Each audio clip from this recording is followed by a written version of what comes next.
dans cette nouvelle vidéo chez Voxmaker où cette fois-ci je ne vais pas vous parler de la vie, des voyages temporels ou des bananes qui chantent, mais non, je vais vous parler de séries télé. Bah ouais, parce que pour une fois je vais changer et parler d'une série télé qui, entre novembre et le mois de décembre a fait parler d'elle.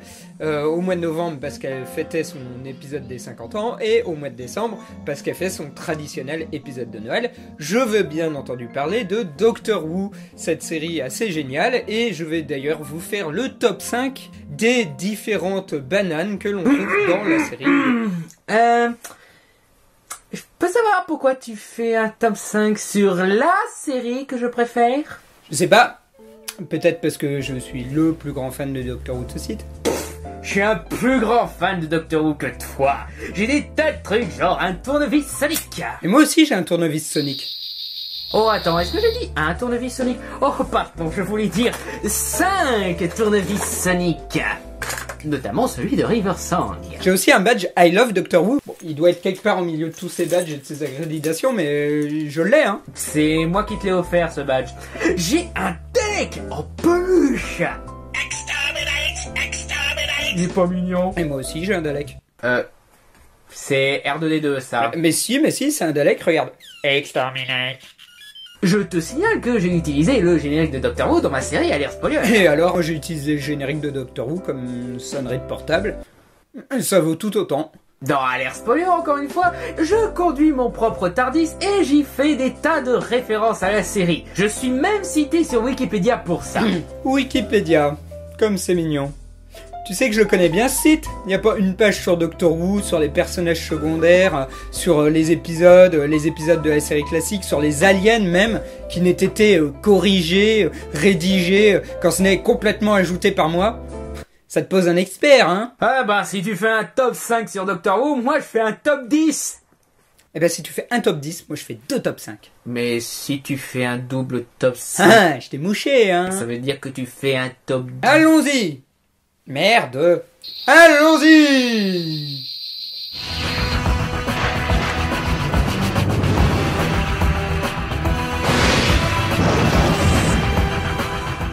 Si vous traînez un petit peu sur le net, vous avez sans doute entendu parler, il y a quelques semaines, des 50 ans de la série Doctor Who.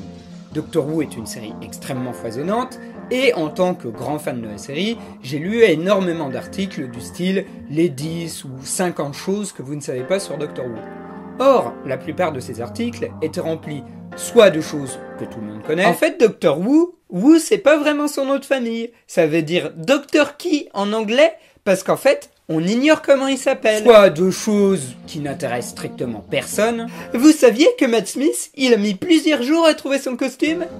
Ou soit de choses qui n'intéressent que les fans hardcore de la série. Vous savez, ce que dit Rose Tyler dans le 3e épisode de la première saison de la nouvelle série renvoie à ce que Sarah Jane Smith disait dans la 2e partie de Pyramids of Mars, un épisode de 1975.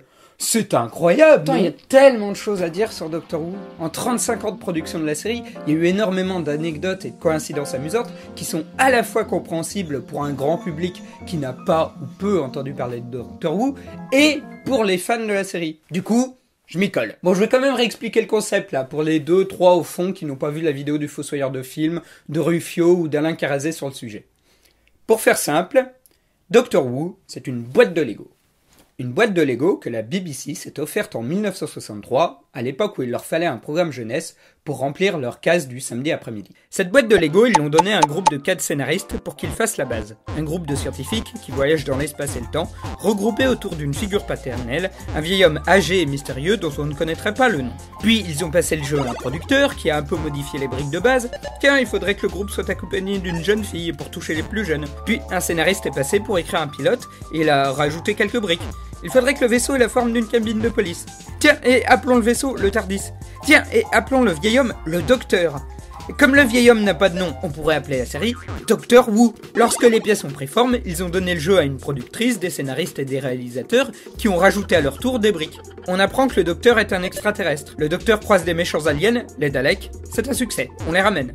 Les acteurs partent, on les remplace par d'autres. L'acteur jouant le Docteur est trop malade, on le remplace par un autre en expliquant que lorsqu'il meurt, il se régénère et change de personnalité. On invente de nouveaux ennemis récurrents, les Cybermen. Au bout de 6 saisons, on révèle que le Docteur est un seigneur du temps, une race d'extraterrestres voyageurs dans le temps. On régénère le docteur encore une fois. On crée une force militaire, UNIT, qui embauche le docteur pour combattre des extraterrestres. On invente le personnage du maître, un seigneur du temps maléfique. Et ainsi de suite, on plaça des tonnes de briques, à chaque changement de casting, pour inventer de nouvelles menaces ou pour relancer l'intérêt de la série. Et au final, toutes ces briques, ça donne ce qu'on appelle un monument de la télévision. Doctor Who aura parcouru 10 décennies, brassé la plupart des thèmes de la science-fiction et changé son concept plusieurs fois. Il est arrivé qu'elle passe à côté de projets assez géniaux. Et c'est d'ailleurs le but de mon premier top 5, le top 5 des occasions manquées de Doctor Who. Numéro 5. Ridley Scott aurait pu faire le design des Daleks. Ridley Scott n'est pas devenu du jour au lendemain le réalisateur que l'on connaît. Au début, il a dû se faire la main. C'est ainsi que dans les années 60, il bossait à la BBC, au département des effets spéciaux, dans la création de décors et d'accessoires pour les séries télé. En 1963, son nom figurait sur la liste des gens auxquels la toute nouvelle série de science-fiction qui se préparait, Doctor Who, voulait faire appel pour la création de redoutables ennemis, des mutants engoncés dans une armure qui les faisait ressembler à des robots. Mais Scott était occupé à autre chose, et la forme des armures des Daleks, puisqu'il s'agit d'eux, fut confiée à un certain Raymond P. Cusick, qui leur donna ce design rappelant une poivrière. Et on peut se demander si les Daleks, passés à travers l'esprit du créateur d'Alien, n'auraient pas donné quelque chose de totalement génial. Ou de complètement nul. En fait, on saura jamais. Numéro 4. Les Beatles ont failli jouer dans la série. Dans le cahier des charges de la création de Doctor Who, il fallait que la série soit éducative. En effet, on s'était dit qu'avoir une machine à voyager dans le temps, ça permettait d'avoir un outil formidable pour permettre aux enfants de connaître l'histoire.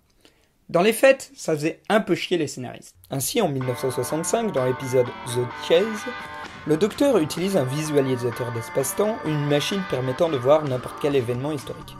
Les professeurs de collège, Ian et Barbara, décident d'aller voir des événements éducatifs, comme un discours de Lincoln ou la reine Elisabeth discutant avec Shakespeare. Bon, ça c'était le côté éducatif, ça a duré 3 minutes, ça a fait chier tout le monde. Et maintenant, nous voici partis pour 2h30 de science-fiction complètement foutraque. Ouais! Quoi de plus futuriste que de montrer la lointaine année 2013 pour y voir des Beatles âgés jouant pour leurs 50 ans de carrière. Ce qui est dingue, c'est que les Fab Four étaient prêts à faire ce caméo, mais leur manager, Brian Epstein, a refusé, les Beatles étant engagés pour d'autres shows. L'histoire du cinquantenaire fut supprimée, et à la place on eut le droit à un extrait de Ticket to Ride, joué lors de l'émission Top of the Pops. Ce qui ne les empêchera pas, 10 ans plus tard, de tourner un épisode dans le jardin de Mick Jagger. Non, je déconne pas. Numéro 3. On devait savoir les origines du maître. Apparu en 1971, le maître est un autre seigneur du temps, un extraterrestre semblable au docteur, créé afin de servir d'ennemi récurrent de la série. Si le personnage, tout comme le docteur, a connu de nombreuses incarnations différentes, se régénérant au cours du temps, à l'origine il était prévu que le personnage meure définitivement en 1974. En effet, après 3 ans de concours réguliers, le génial acteur qui l'incarnait, Roger Delgado, était un peu lassé parce que son nom était trop attaché à la série et que personne ne lui proposait d'autre rôle.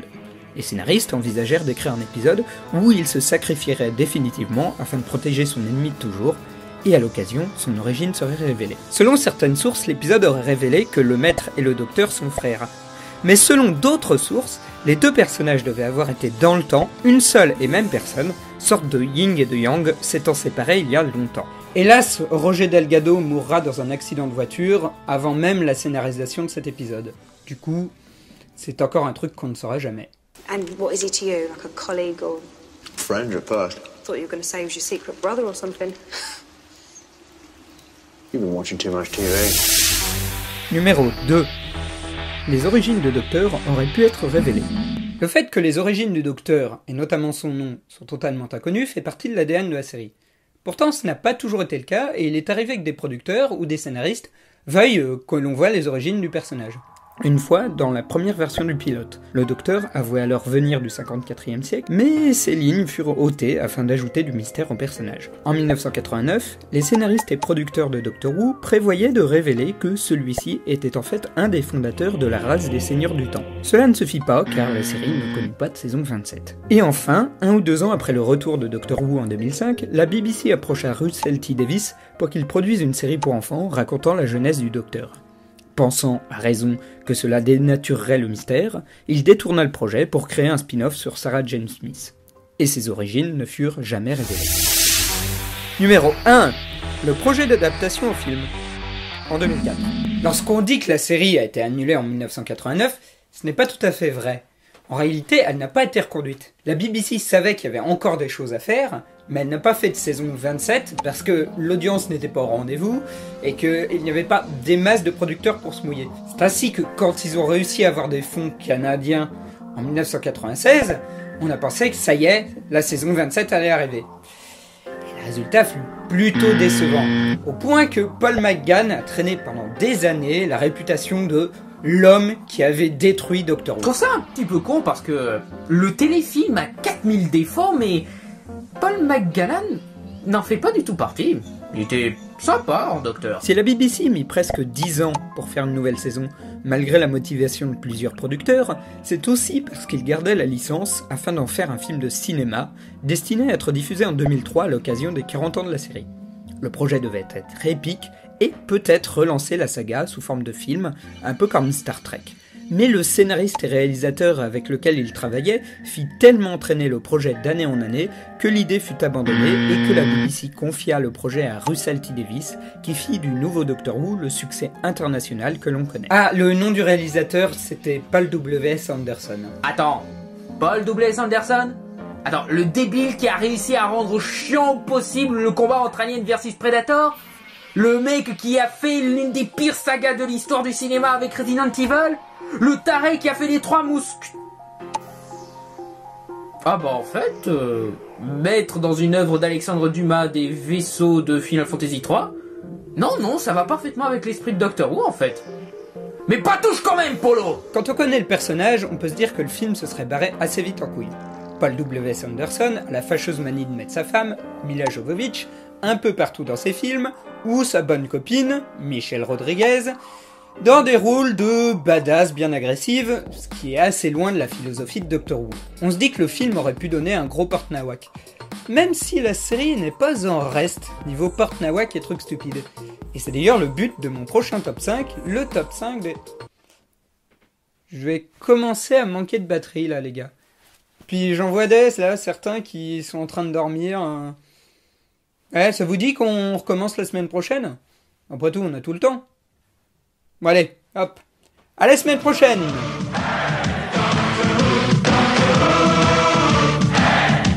Histoire de passer...